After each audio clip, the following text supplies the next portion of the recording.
Welcome to the Dream Journal. From the studios of KSQD in Santa Cruz, the Dream Journal is a weekly show where we explore the power of nighttime dreams through conversations with dream experts and with listeners like you. In the house behind, the life you find is something understood. So there's now those vital A dream can be meaningful even if you don't know what it means.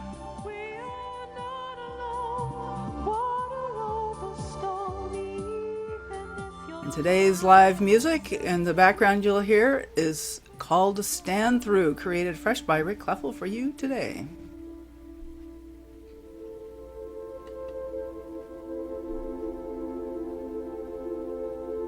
Today we explore how dreams reveal fear, conflict, and inner truth, and why insight alone is not enough to create lasting change.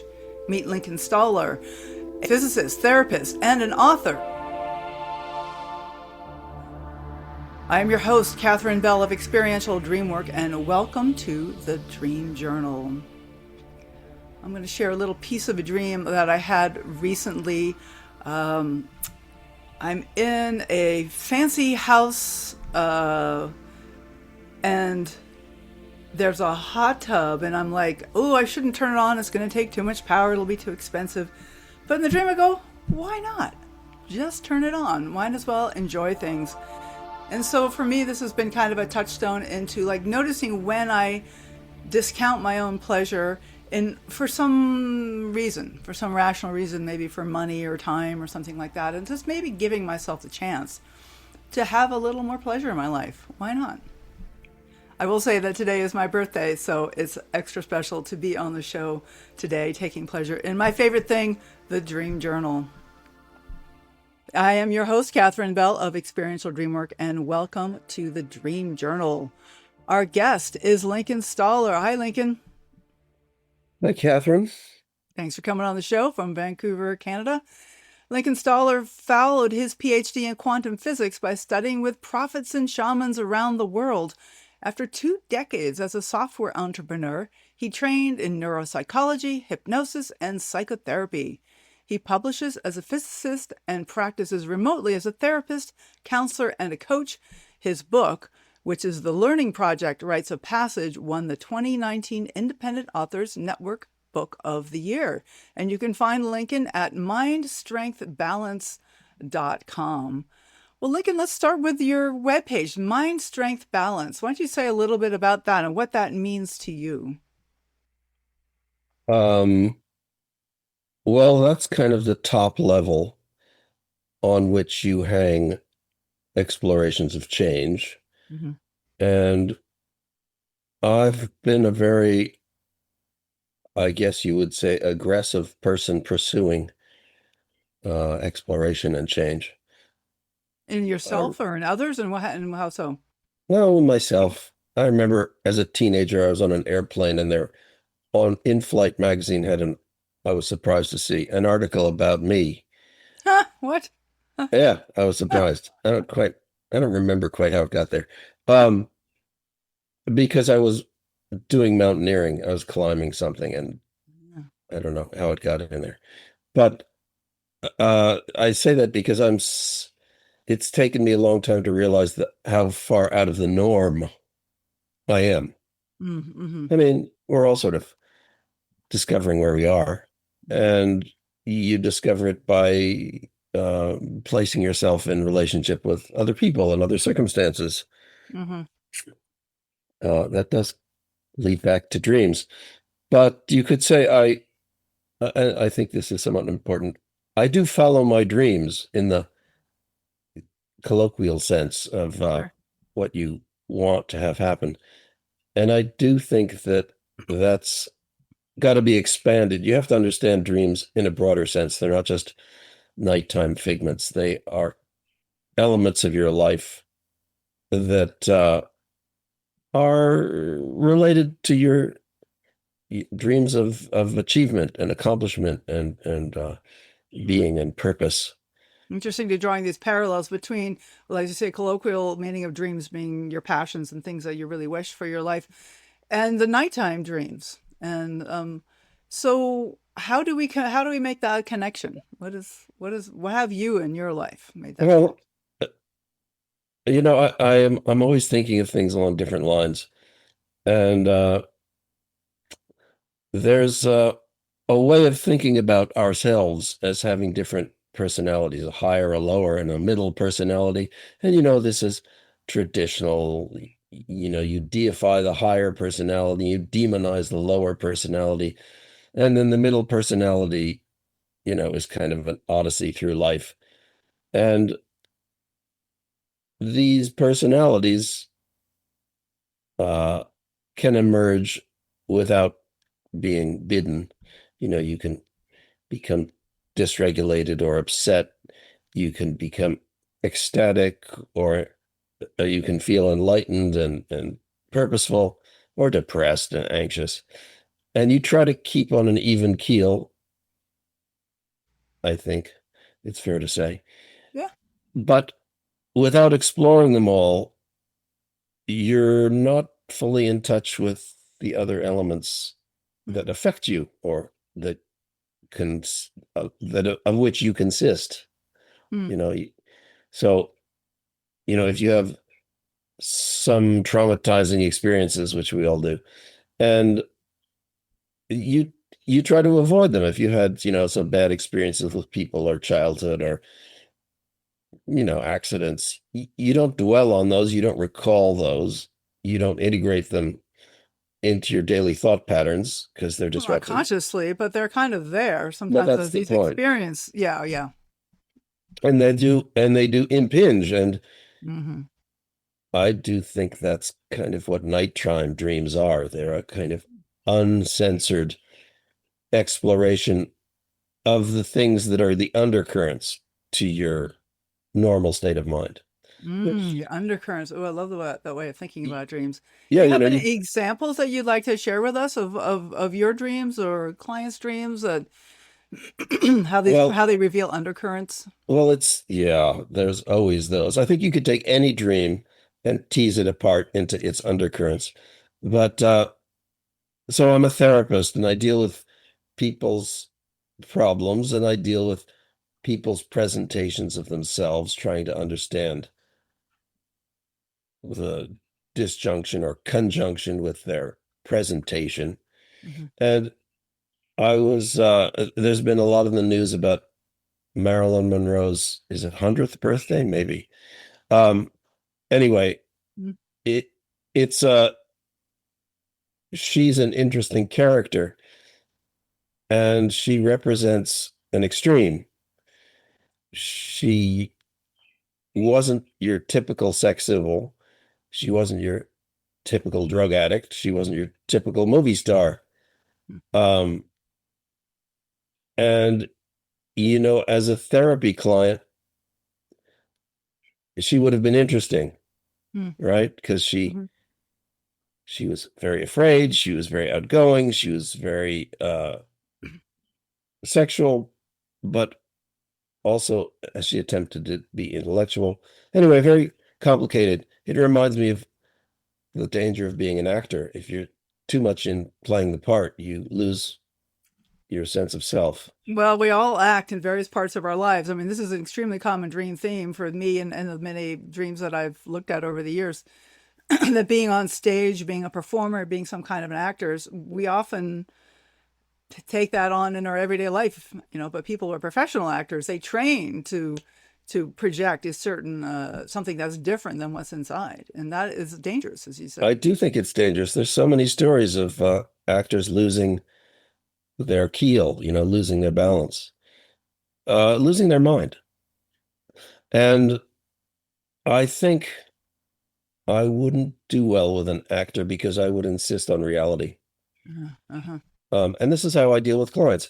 And I was thinking about, in order to do dream work, what I call dream work, you have to have some higher ground from which you can look down on it. If you are immersed and you lose yourself in your dream, it can be very destabilizing.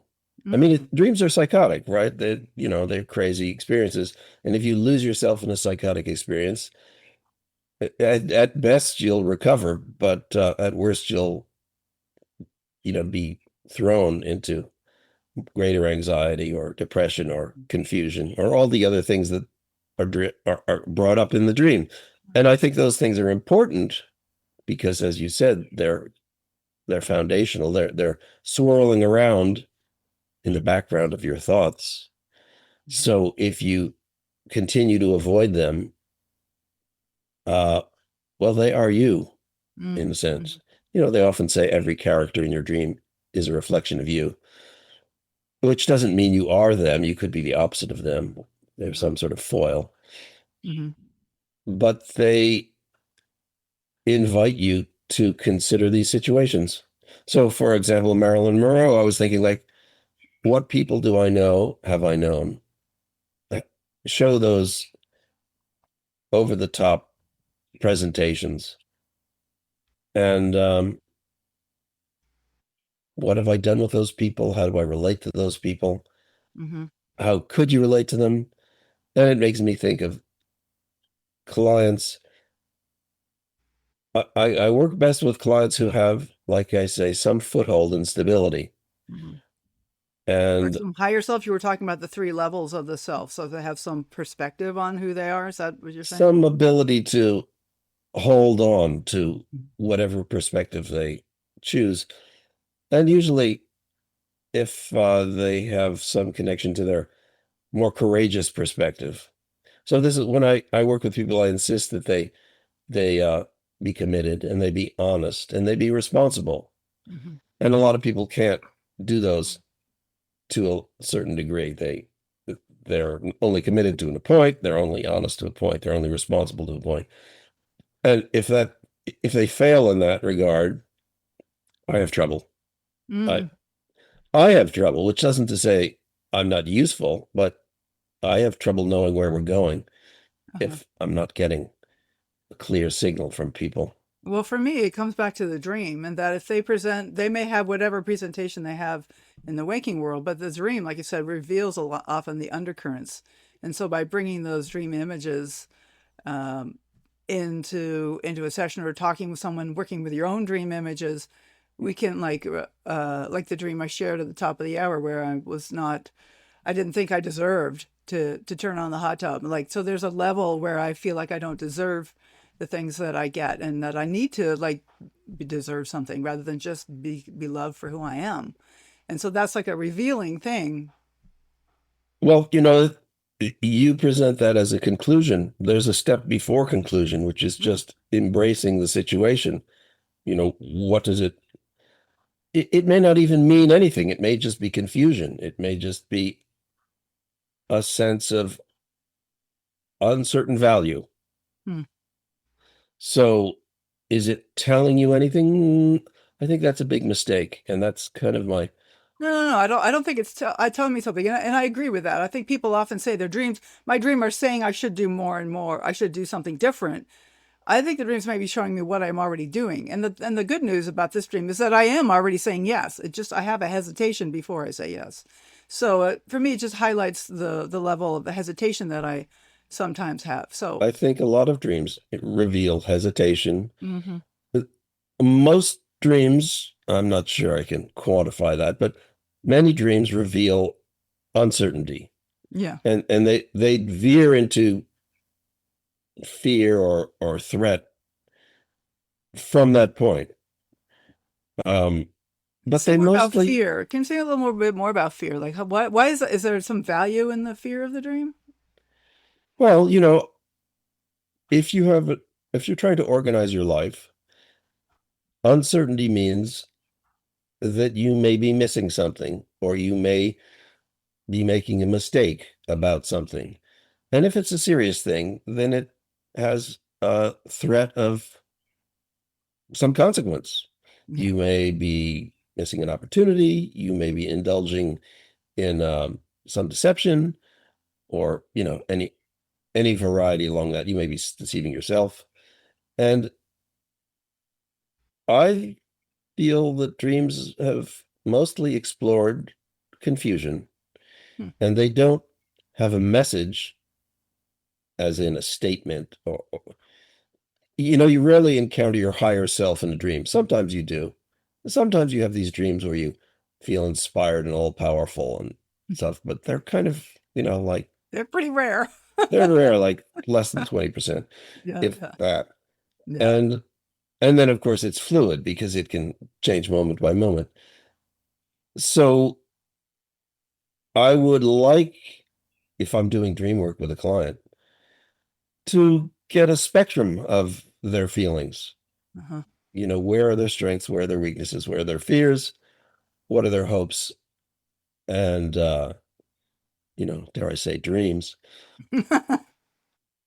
So it's it's hard work because it involves exploring what's unknown, what's uncertain, what's fearful, threatening, Mhm. and you have to be kind of courageous. But it gets back to what I said before. You have to have a sort of a higher ground from which you can look at this stuff without being thrown off or depressed. In other words, you have to have some sign of self-confidence that, Mm. you can engage in a fear or a questioning or a uncertainty without ruining your self-image and drowning in self-doubt. But you're like a mountain climber. You've been a physicist. You've studied with the shamans, so you clearly have a lot of confidence. And there's people who don't have confidence, Yeah. who maybe want confidence, and What do where they? where where does that leave them? I think they don't know what confidence means. Oh, I'll say more about that. Well, confidence is kind of a religious thing. It's faith in yourself. Oh, You know, you it borders on that. I mean, there's confidence that you'll survive the day without having an auto accident, or yeah. that you'll manage things appropriately without forgetting about obligations. There's that kind of confidence, but having faith in yourself allows you to engage in sketchier, more distant endeavors. Mm, mm, So, like in physics is a funny area because it's very structured and people are very close-minded and hesitant to engage with new ideas. yeah. Yet, of I, course, yeah. I was a physicist for many years, so I know about this as well. I was astrophysics. so it So depends. I know the Yeah. type. I grew up in a house full of scientists, so yep, I know there is a certain level of confidence there that can be too much confidence. And there's a pressure to conform, Yeah. to think about things in the conformist way, to work on problems that other people recognize, to get excited about the same things that other people get excited about. But as is kind of typical of anything that's important, the most important ideas diverge from what people believe, or at least they require you to think about it, or question, or doubt. Right. And in these structured fields, doubt is not well received often, Hmm. at least if it's doubt of the consensus opinion. Um, so I've written an article that solves a century-old problem, and all I get from people is doubt. Hmm. They don't read it, they don't follow it, they don't even want to, because they're, in a sense, afraid of what it might lead them to. Now, are you Well, talking other literally? things. Because I'm immediately curious. What is Literally, this yeah, article, literally. or are Yeah, you talking yeah. hypothetically? No, Is literally. this real? Yeah. Do tell. No, it I would know. get, you know, it has to do with reality and quantum mechanics, and it all gets a Bring it little, on, baby. oh, well, you might understand. Well, let me see if I can put it in some general terms. Mm, well, there's been a history, and I find this interesting. Various people have weighed in on these problems, and over time, they've contributed different insights, and they've changed the nature of the problem. So, uh, the problem first came up when quantum mechanics was first explored, and the founders of quantum mechanics started to question some of its implications, Right. and they didn't have all the tools and observations we have now. Right. So their arguments were, you might say, weaker than those arguments have been refined, but the arguments have been taken in other directions. So people talking about different things, different contexts. They started to talk about the uncertainty principle, and then they started to talk about, well, see, I want to avoid the language, complementarity and superposition and then particles and then photons. And then each of these things has their own kind of twist on the problem. Mm-hmm. And it gets away from the original problem to some extent. So I came around and solved one of the versions of the original problem Okay. and said, this is what it takes. And I don't think I don't think there's much question that it's a solution. You're saying something about the nature of reality? Yeah. That it's an illusion? And no, in fact, it's the other side, that it's actually more common sense than you would have thought. Okay. Yeah. Oh. And which is kind of like an anticlimax. It's like, oh, all that fancy quantum mechanic mystical stuff, it's bullshit. So So, well, you got to keep going now, Lincoln. no, I can't. It would just get technical. So, but I okay. put that forward because, what I dream about is not the technical problem, but the interpersonal relations. Yeah. That, questioning myself, my frustration with other people. I've realized that all the people that taught me, at whose, not all, but most, at whose feet I sat taking notes and trying to understand, didn't understand Mm-hmm. what they were talking about. Mm-hmm. And so, like, I still talk to one of my college professors, and I told him what I'd done, and he said, "Oh, but you're wrong about this," and he's wrong. He was wrong from the start, and he's wrong now. Mm-hmm. But he's 85, and he's probably not going to change this. And it reminds me. That's what they say. That's how I say science changes one funeral at a time. That's right. It's true. There's been research that shows it's true. So you have to.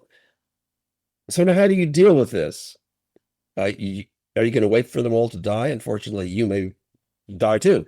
So here comes frustration and self-doubt and what you think is insight.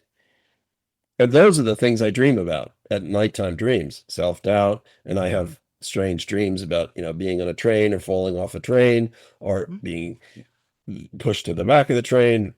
All is very sort of almost cartoonish metaphors of my life. And as I mentioned, Marilyn Monroe, here's a person who was frustrated and frustrating, who seemed to try but failed. And I think she was like 25 when she killed herself, which is really too bad. 25 is like nothing. You haven't gotten anywhere at 25. You're just starting. Mm-hmm. And you've got to be really lacking in opportunity to feel that your life is pointless at the age of 25. So it's too bad. Yet, as we mentioned, in the acting profession, there's not a lot of support for being real. Most of the support in playing a role. Right. And, sometimes it's that disconnect between the outer image, which gets all the support. Like her outer image, like you said, was a bombshell. She was like on the screen. She was a singer. But then her inner self, I would imagine, didn't match that outer image. Didn't match. And that's probably what led her to kill herself, because there's just no connection between the inner and the outer. Yeah. And the more you read about it, the more conflicts you see. And because, I think it's very useful for me, being a therapist, to see conflicts at different levels of people's presentation, what they do, what they say, what they feel, what they dream about. And in physics or any other technical subject, you don't see that. People are very, like I say, doubting of difference, conformist in their beliefs. They're very hierarchical in terms of, I mean, the thing that I did in physics is going to force all the textbooks to be rewritten. Not all of them, but just one section of one chapter. But but a but critical still, section of a critical chapter. but and you can imagine that none of the people who wrote those books are going to be happy about it because, when you write a book, it's like finished. You don't want to have to realize that it was all garbage.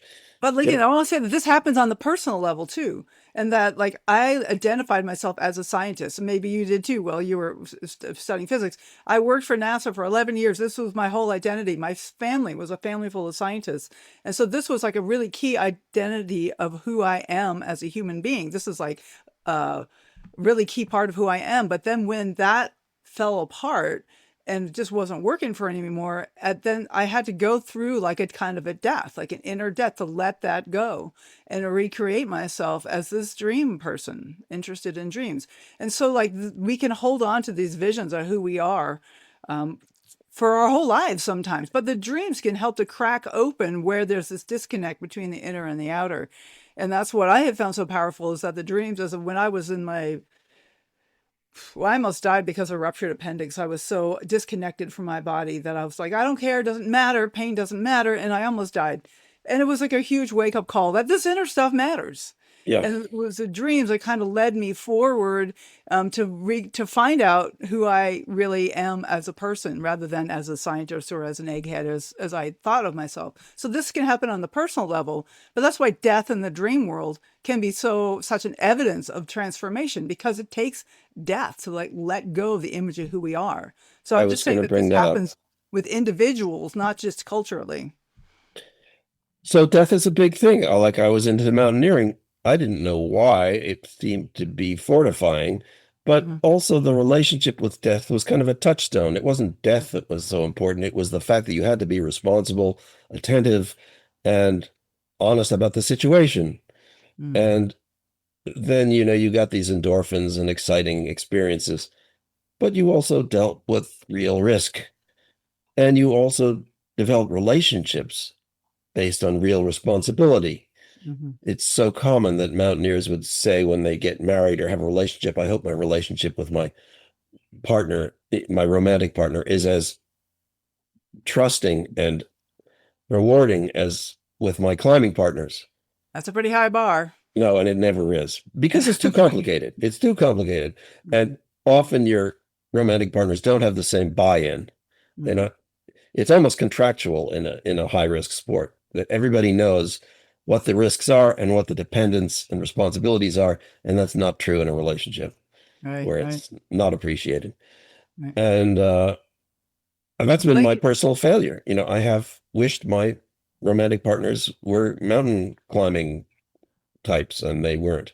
hmm hmm But that may be what I needed to learn, right? So then we get sort of back to the dark side. So And Lincoln, we need to take a break. This is great. We're having this great conversation.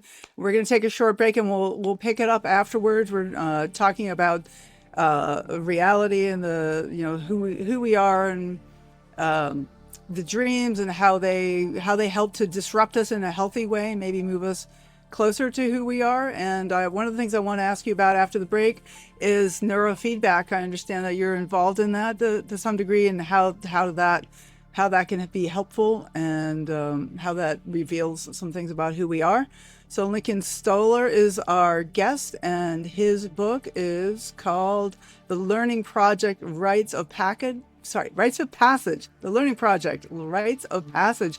And you can find Lincoln at mindstrengthbalance.com.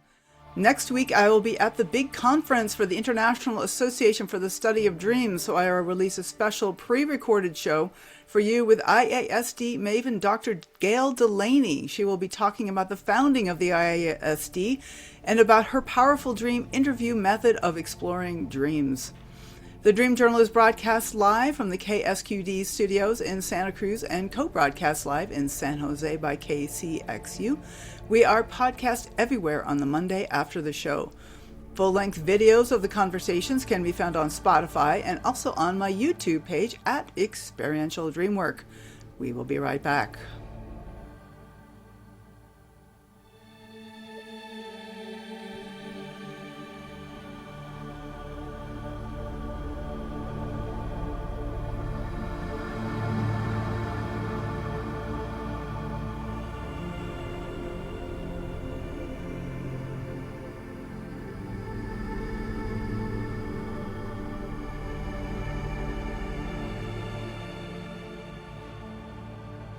So, you are listening to the Dream Journal. I am Katherine Bell of Experiential Dreamwork. We have listeners all over the country: California, Oregon, British Columbia, Georgia, Ontario, Canada, Virginia, Pennsylvania, Quebec, Rhode Island. We also have our Moscow, Russia listener, and somebody in Hungary who's listening to us right now. Thank you all for your generous ratings and reviews for the pod and for sharing episodes on your social media. To help us spread interest in dreaming, follow us by looking for hashtag the Dream Journal and at Experiential Dreamwork on your favorite social media. And be sure to check out our video versions of the podcast on my YouTube page at Experiential Dreamwork. But most importantly, consider telling your friends about the show. You might just find your next dream sharing buddy. Today's guest is Lincoln Stoller, and he is an author, a physicist, and a psychotherapist. And I just found out that he, in addition to his book, The Learning Project, Rites of Passage, he has a new book coming out soon, right, Lincoln? What's about dreaming? The book is called Dream Yourself into Being, and you can get a free digital copy if you subscribe to my blog. Ah, okay. Dream yourself into being. So that sounds like you're going to share some of the techniques that you use around dreaming with people. Yes, right. Okay. It's focused on that psychotherapy and therapy purpose of dreaming. Ah, Dreamwork. excellent. Do you want to share any highlights from the book with the listeners? Give us some ideas into your techniques? Well, I haven't really prepared to summarize it, but it's all along the lines of what we've been talking about. It's how to extend your dream, how to remember your dreams, how to unpack them without trying to understand them. What are they? Dreams are not necessarily a guide. They're a source of questions. So how to recognize the questions, how to pursue them, be sort of courageous and confident, and recognize their role in your waking life. So this is therapeutic. I love that. Purpose. Source of questions. Yes. What is that? Like, I come not to answer your questions, but to question your answers. Isn't there some quote about that? And dreams definitely question our answers. Yes. Right. But if you're not in the mode to accept those, you won't. So, this has to do with like therapy and counseling. If you're coming to somebody for their advice on how to do what you're doing better, you won't hear about the things that you should be doing and you aren't, or the things that you could be doing and you haven't looked at. So you have to have, this is what I think dreams encourage you or invite you to think more broadly, but it usually ends up confronting you with anxieties and uncertainties, and that has to be okay. So, don't feel threatened, be courageous, in a sentence. Right. Okay. So we can, even if we feel the fear, do it anyway. Like that's kind of the definition of courage. You're not brave if you're not afraid. That's just being stupid. And don't be foolish, on the other hand. Right, that's what I'm saying. Exactly. I love that. Well, you sound like you're really right in line with the tagline of the show, which is a dream can be meaningful even if you don't know what it means. Yes. It's about the experience of the dream and that the dream itself presents the question. So I'm also a hypnotherapist, which is, I don't think that's saying much, but it's a different kind of approach. And one of the things I'll do with people as clients is I'll get them back in their dreams, or I'll invite them into a dream. Either it's a dream they've had or something they've, in the colloquial sense, dreamed about. Mm-hmm. And I'll ask them to invent it and invent the characters and give those characters some autonomy. So what happens when you make yourself into who you thought you wanted to be? Now, what are you afraid of? Or what do you question? Mm-hmm. You're saying like when we have a dream of like a larger than life kind of character, like somebody up on stage. Well, there's that stage again. Well, if you wanted to be that person, especially, what do Right. you want to be? Okay, well, now imagine you are that. Now what comes up? Sometimes it's a lot of fear. Yeah, well, But especially if you're dreaming about it, sure. Yeah. But this is what hypnosis does. It takes you into that interregional place of when you're in hypnosis, depending on how deeply you're into it, your visions have their own autonomy. You don't control them all that much. You it's like a good author, the characters speak for themselves. And we have a lot of funny stories about dream characters talking to us and saying funny things. Um, and I've have a lot of those. Um, so and who is speaking when that happens? Mm-hmm. Who is Mm-hmm. speaking when a dream character says things to you that you couldn't even have imagined to think up for yourself? Right. Well, that is the question. Is like every character in the dream is, there's like this wisdom that is a part of ourselves, but I don't know if that's true because I hear things that I don't know in dreams sometimes. Quite. That's right. Well, I think the lesson is that you're not all you thought you were. There's Ah, more to you than and this is important, because if you want to change or grow, you've got to grow into things that you didn't think you were. right. It's Exactly. not But that going to really be requires you to let go of who you think you are, which can feel like a death. yes, the word death has to be understood more broadly Mm-hmm. and Mm-hmm. in a sense accepted if you want to change. It's Mm-hmm. what are you going to let go of? And psychologically, changes feel like death, the big changes. Yes. Yes. It's so true. And we fear death naturally. And so how can so there's that courage that you talked about Yeah. is to step into the death, to let go of who we used to be So or that's who we thought was. part of my role as a therapist or a counselor is to encourage people to do that. Mm-hmm. To point out the part that's going to stay alive, the part that's valid. It could be like going back to your childhood and recognizing the value of who you were despite the lack of support you might have gotten. Yeah. So, can you confront the negatives from a greater conviction of the positives or a greater sense of self? Mm-hmm. And you Yeah. can rebuild your memories. Right. Reframe these experiences. Yes. Right. Mm-hmm. Mm-hmm. Anyway, you would ask, what is the book about? It's about Of doing course. that stuff. Yeah. And It sounds like we're very much on the same page of this kind of yeah, thing. I love this. well, I call the book Dreaming Yourself into Being because I mean literally that. I think that dreams can be a pathway into changing who you are, Mm-hmm. changing your being. I mean, you think of like the dreams of prophets and saints, they're, the burning bush and y- and the whole Christian miracles, those to me are dreams, they're dream images. Mm-hmm. And they're more compelling when you think of them metaphorically, actually, because, if you're going to have to walk on water, well, forget it. It's not going to happen. But if you're going to, go through a death and walk across an ocean metaphorically, you can do that. Mm-hmm. Mm. Right. Lincoln, I'd love to hear any of your personal dreams that you're comfortable sharing that have been meaningful to you. Just if you have Um, anything you got comes to mind. um, I've had a dream that's kicked around. I mean, all these dreams are complicated, right? They don't make a lot of sense and their narratives are confused. So I was on a train. It was an odd train, kind of an open locomotive, and there were a bunch of people, and they were kind of jostling for position. And some of us had to sit on the very front, sort of the cow catcher, right at the front of the locomotive, and other people were pushed to the back. And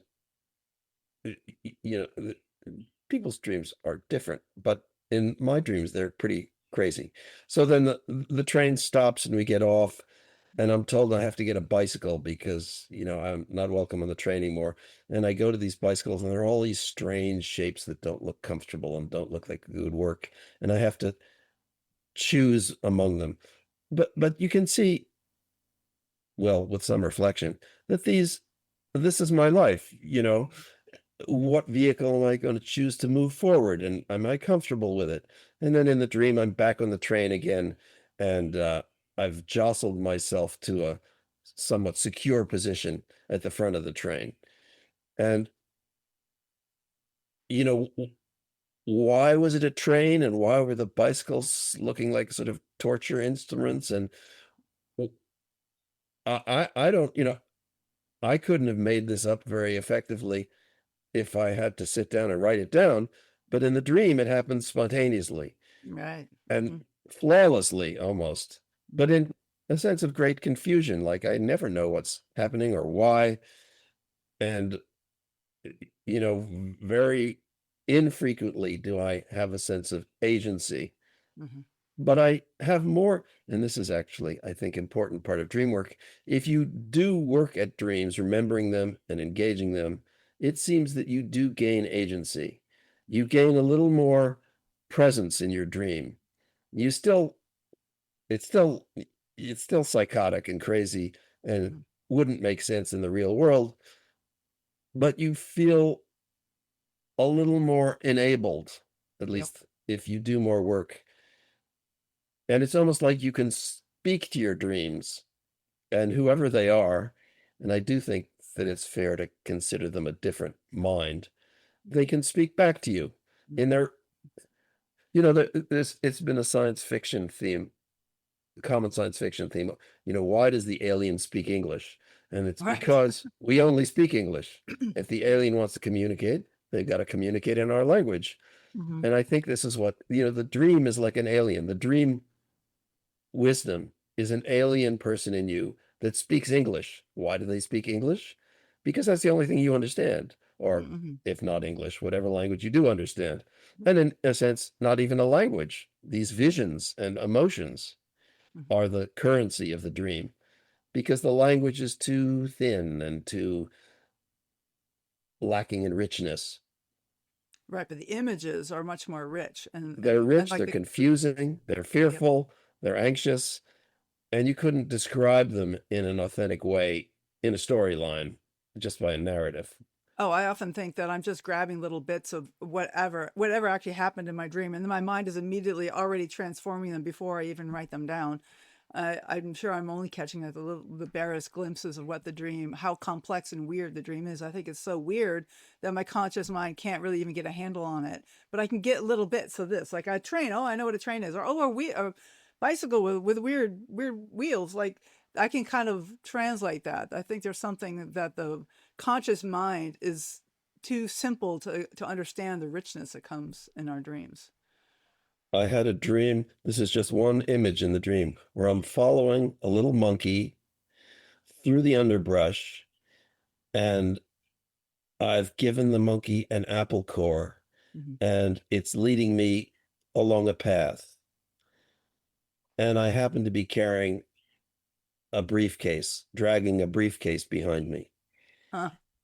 It's like an assembly of images and thoughts, which I don't understand at the time, but it's almost like they're offered to me as it's like, here, you stupid person, here are some simple images that you could put together to not understand an answer, but to understand, what does it mean to be following a monkey on a trail with an apple core and a briefcase in your hand? Mhm. It means something because there's work and there's nature and there's innocence and there's, the apple core is kind of disappointing because it's finished. And, put those together and then sit with it when you wake up in the day. I had that dream months and months ago, but I still have that image. I Yeah. still carry it. I love that, those images that speak up for themselves and that, consciously it's like it doesn't seem like a particularly powerful dream, but I trust the images that stay with me. Right. There's some value there. I mean, there's dreaming is an evolutionary process. Basically, every animal we've studied dreams. Humans dream multiple times per night, and most of them we don't remember. And so there's got to be something inherently valuable about the dream itself. Maybe it puts my brain into a certain neurological state. That's valuable. Maybe it's exercising my emotions in a certain way. But there's something about the dream itself, not even my memory of dream or the working with the dream, that's valuable. So I would say who you are, just being human, is what emerges from dreams. At the lower level, below self-consciousness, is this sort of field of building blocks, of images that don't make sense. And we put them together. sort of like trying to fit together the pieces of a jigsaw puzzle that don't entirely fit. Love that. And it's constantly changing, morphing under our feet. Mm, And this is what we build our being out of. mm, mm. Excuse me. I I want to go just touch into neurofeedback, Oh, yes. just to talk a little bit in the last 4 or 5 minutes of the show, how this all ties in with dreams and with development, movement towards psychological health, and what do you do with neurofeedback? Well, I think below the cognitive and symbolic and linguistic aspects of who you say you are, there's a certain level of ability or facility to have a balance, to have perception, Hmm. to organize your thoughts, to have space for thoughts. And this is what brain training does. Neurofeedback is one form of brain training. There's stimulation, neural stimulation for other forms. So I have a client for brain training. Well, I have to say that there are different frequencies in your brain, and they seem to correlate with different abilities. So, for example, the ability to focus, the ability to relax, the ability to control anxiety and fear, the ability to organize things. If you don't have those or have too much of those, they will dominate your life, your dreams, and your sense of reality. So when people have too much of these things, they're too anxious or they're depressed or they can't focus. There's a fundamental aspect to which that's mechanical, that your brain has become habituated into one of those states, lacking of focus, lacking of executive control. I mean, just imagine we're talking. Where do these words come from? Well, they just spew out of our unconscious into our mouth, and we're almost like running after them. But Totally. what happens when they stop? Then you're, you know, you have a brain injury or something. You can't find the words. But that happens all the time, and it happens to me more and more as I get older. You can't find this word. What was it? I can't find the name. Um, so brain training is enhancing your ability to think in its various ways, to think, to feel, to empathize, to visualize, to put words on. So that's what brain training is, to enhance that. And without that, you're stuck with whatever you've got, which may So be the source of your problem. right, exactly. So would this be a way to kind of instill confidence that you talked about, courage that people need to begin this process of growth and change? Would neurofeedback be one way to kind of help organize your brain so that there's more confidence? In a funny way, yes, but Okay. also because it is what you see, you often don't see it changing. In other words, you're looking out the window and you're still looking out the window. And, the world has gotten brighter, but you constantly rebalance. So you may not notice. A typical thing for somebody who does brain training is that they say, nothing's changed, Right. but all kinds of people are talking to me now that didn't speak to me before. It Right. happens. Totally, I believe It's you. because you're listening more carefully or you're responding more accurately. Right. You don't notice it. Because You're it's just being incremental. you. Right. So yes, it can make a great deal of difference, a very fundamental difference, but you can't expect it to, jump up and yell at you saying, no, you have greater insight, because you'll just feel the same person going. It's like, like I say, what you see out the window is what you see out the window. Right. And Yeah, but yet I can think back to like my 30s when I was incredibly unhappy and I was just doing my science because that's what I did. But I was miserable. I was suicidal for 10 years. And like there was like a really deep level of unhappiness. But slowly and over the decades and through the dream work and all these other things that in my life, I've gotten to a place where most of the time I'm a happy person. And yet incrementally, it was very incremental. I think one of the most important parts of, well, certainly brain training, maybe dream work too, is finding space to be relaxed. It's the mindfulness training or the meditation training. Like they say, you can't add to a full cup unless you open some space to think, your mind is going to be just running. And I have clients who have rumination problems. They can't stop worrying about the problems that bother them. And as long as they can't stop thinking about it, there's no room for them to reframe it. I love that So, phrase. You can't add anything to an open full cup. yeah, I mean, this is a Buddhist, koan or something. But so, in a sense, you're just trying to get some more space Mm. so that there's something more you can move into. Mm. Greater calm, greater insight, greater perception, more sensitivity, greater silence, or more words, more access to words, or more access to memories, or more courageous access to memories. Mm. So you're trying to get more space. Either you're trying to empty the cup so there's more space, or get in a bigger cup so that there's more space. And at a simple level, mindfulness training is brain training. Mm. It's finding space. And this is important for everybody. You could think of it as a technical scientist. Well, everybody has to decide where you need the space. You decided to stop being that. Your space was like, toss that cup, get a different cup. Yeah. That's a good way to look about it. Totally. And, and that's a kind of death, right? We go back to that. Totally. Yep. You lose your community, you lose your reputation or your self-image. So you've got to have some courage. And I do think that this is what a counselor does, is they encourage and support you in taking courageous steps. Right. Lincoln Stoller, this is a great conversation. I really appreciate this. And I want to say that your webpage, people can get in touch with you through mindstrengthbalance.com. Your 2019 book is The Learning Project, Rites of Passage. And you have a new book, which you're offering on your webpage. Can you tell us the name of the new book now? Dreaming Yourself into Being. Dreaming Yourself into Being. Thank you. This has been a great conversation. And I wonder if you have any short last-minute encouragements for our listeners. Well, that's often the question I'm asked. And I have a canned answer, which is be courageous and recognize that everyone depends on you moving up. I mean, it's the tablecloth metaphor. When you lift up the tablecloth, everything around it gets lifted up too.